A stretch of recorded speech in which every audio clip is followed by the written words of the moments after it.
Betty had been working hard all day, buzzing here and there and back again. She was starting to get tired. Buh, buh, buh. Betty happened to be flying near April, who was lazing in her swampy water. When April heard Betty going buh, buh, buh, April got scared and screamed, "Ah!"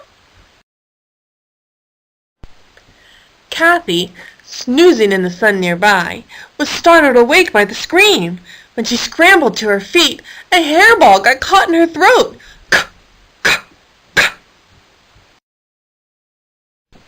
Kathy hacked away until her fur ball came out. Wanting to flee from the embarrassment of the grossness she just spit out, Kathy headed for town. It wasn't long before she happened upon a curious sight. A circus tent had been pitched just outside of town.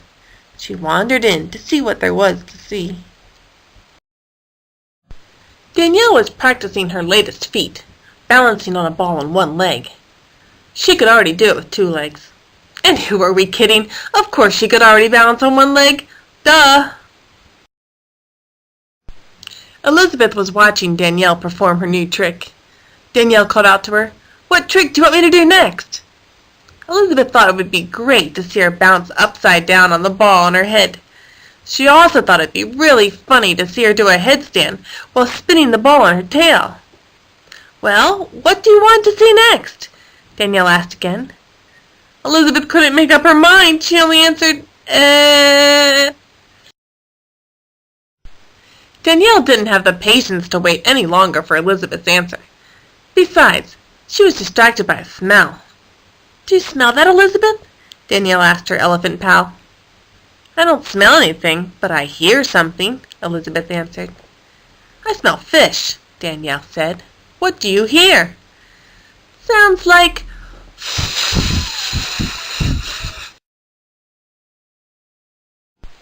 Meanwhile, Hilary the hippo was sleeping peacefully with her nose just out of the water. Irene the iguana started laughing to herself. She tiptoed over to Hilary's holding area at the circus. Eh, eh, eh, eh, Irene peeped at her. Hilary snapped open her humongous mouth. "What? What is it?" She stood and her mammoth mass rose from the water. She looked around and saw Irene. "Oh, it's you, Irene. I'm going to get you." Hilary started after Irene, who swiftly fled. Hilary was soon panting out of breath. She looked around and shouted over her shoulder, "Who wants to spend time with you anyhow? I'll go find someone less obnoxious to be around." Hilary wandered off toward the children's petting zoo area. Hilary greeted Grace the goat. "How are you this fine morning?" Grace didn't respond. Hilary lumbered slowly closer and called out again, "Good morning!" Grace dug in her back hooves and let out a "Get out of here!" Hilary was so startled she started walking backwards, which is difficult when you're a big gal like Hilary. By the time she made it back home, she sounded like this.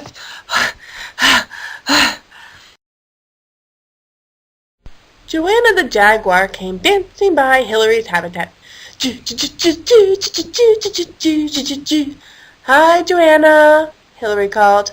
But Joanna was too focused on her dancing to pay attention. She kept dancing right on past.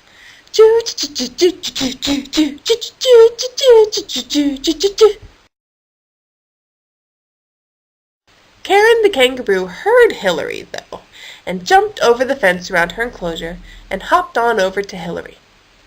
"I heard you call to Joanna and saw her ignore you," Karen said indignantly. "Seems no one wants to be around me today," Hilary said sadly. "That's nonsense," Karen said. But just then she heard something clanking. It was the keys of the animal keeper. She was making the rounds. Karen didn't want to get in trouble for leaving her area and hopped off, leaving Hilary alone again. "Bye," Hilary said to no one. "Why does no one want to be around me today?" Hilary moaned. "Why?" Leah the lion came wandering past. Hillary thought she was going to answer her question, but all she said was, Leah! Oh no, was all Hillary could say. Nicole the nuthatch was feeling kind of miserable. She was sitting on a wire above Hillary's home. Hillary called out to her, Nicole! Nicole! But Nicole's ears were all plugged up from her cold. All Hillary heard her respond was, Meanwhile, Michelle the monkey was performing her act. One of her favorite parts was to run through the crowd, up and down the stairs and across the seats. It thrilled the audiences. Of course, Michelle's favorite part was snatching a meatball from an unsuspecting audience member. For Michelle, it was deliciously fun to be part of the circus. Michelle grabbed a meatball and dashed out of the circus tent. The audience loved her antics. Michelle stopped to eat her meatball and leaned back against Olivia's tank while she ate. Michelle, will you take a look at my throat? Do my tonsils look red to you? I'm eating, Olivia. I don't want to look into your mouth. Oh, please, I'm just sure I'm going to need my tonsils removed. What do you think? Please take a look. I can't see into my mouth. Please look for me. I'm going to find a more suitable dining area, Michelle said and took off. Michelle stopped in front of where Hillary was sitting and moping. Michelle took a big bite of her meatball. Hillary asked, What you got there? Michelle pointed to her meatball and just said, Well, what is it? Michelle the monkey popped the rest in her mouth and was only heard saying, Could have at least shared a little, Hillary said as she watched Michelle stride away. The chilly fall air was bothering Pauline. I could see my breath. I miss my home, she said as she flew, trying to keep warm.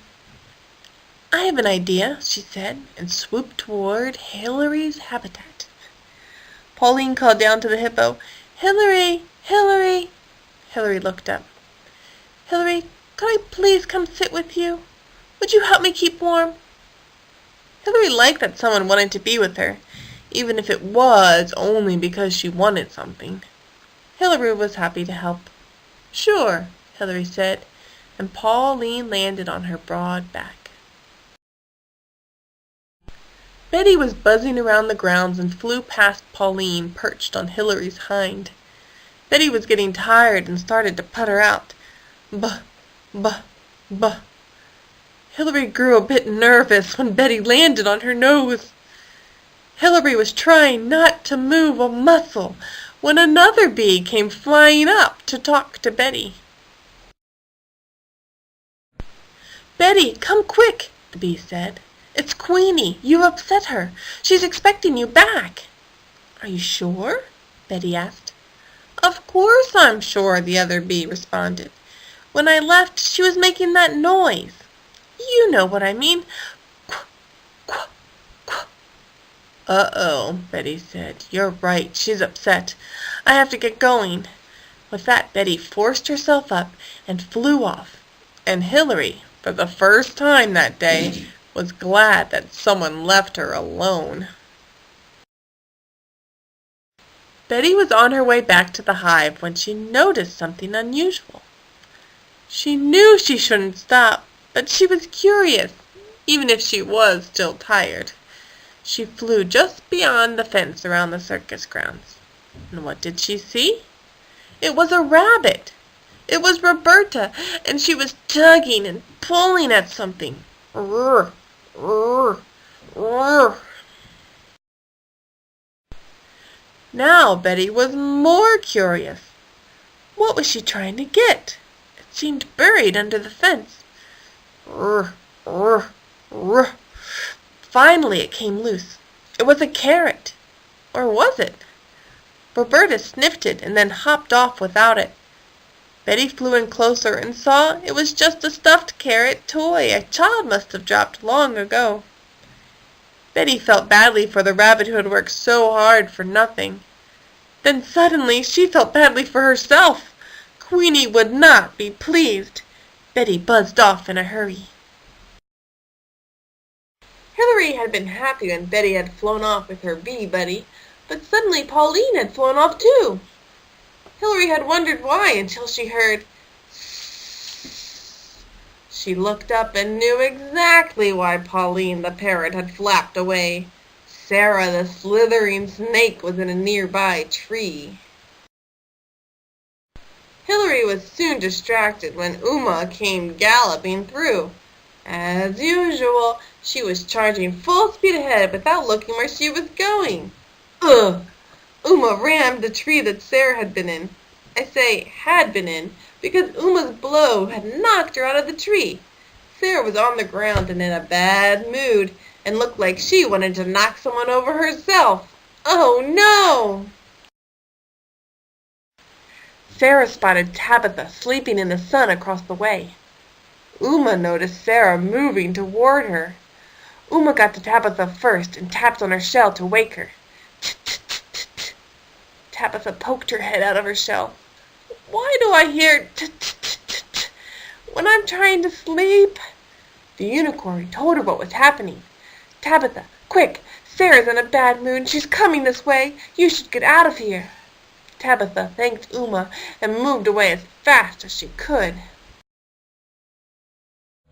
Victoria was finished with her act and drove out of the circus tent, leaving the crowd cheering behind her.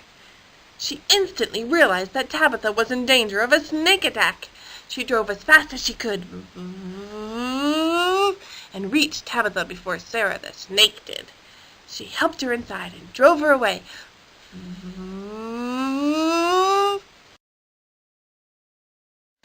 Winnie the Walrus entered the center circus ring after Victoria. She missed all the excitement outside, but she was creating excitement inside.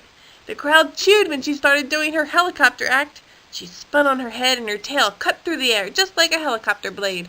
Whoa, whoa, whoa, whoa, whoa, whoa. Victoria parked the ambulance van next to Zalia's tank. One of the animal handlers had caught Sarah and returned her to her tank and came running to help Victoria and Tabitha from the ambulance. She was happy that everyone was okay. She was tired and thirsty because she had run after Sarah and Victoria. She took out a soda can, leaned back on Zalia's tank, and opened the can. Zalia flipped in her tank. Tabitha and Victoria cheered for her. All of the excitement had distracted Hillary from feeling alone. She had just about forgotten the whole thing when a car pulled up dragging a trailer behind. Hillary was curious about what was inside. The doors opened and the animal handler let out a hairy yak, who let out a big yawn. Hillary, the animal keeper said, we need a home for Yolanda here for the time being. Since you stay in the water most of the time, you wouldn't mind her staying here with you, right? Hillary smiled a big smile. She wouldn't be alone anymore. Hillary finally had a happy home, but Betty had lost hers. Her delay in getting back to the hive had Queenie furious. She sent Betty right back out of the hive and told her to find a new queen to serve. Betty didn't know where to go. She headed back toward the animals to look for a new home. She flew as fast as she could. Zoe's ears perked up, and then she took off as fast as she could go. Zoe went galloping away. She galloped right out of the circus grounds. She kept going until she was forced to stop at the edge of some swampy water. Who was there in the water? April, of course. And what did she say when Zoe came near? Ah!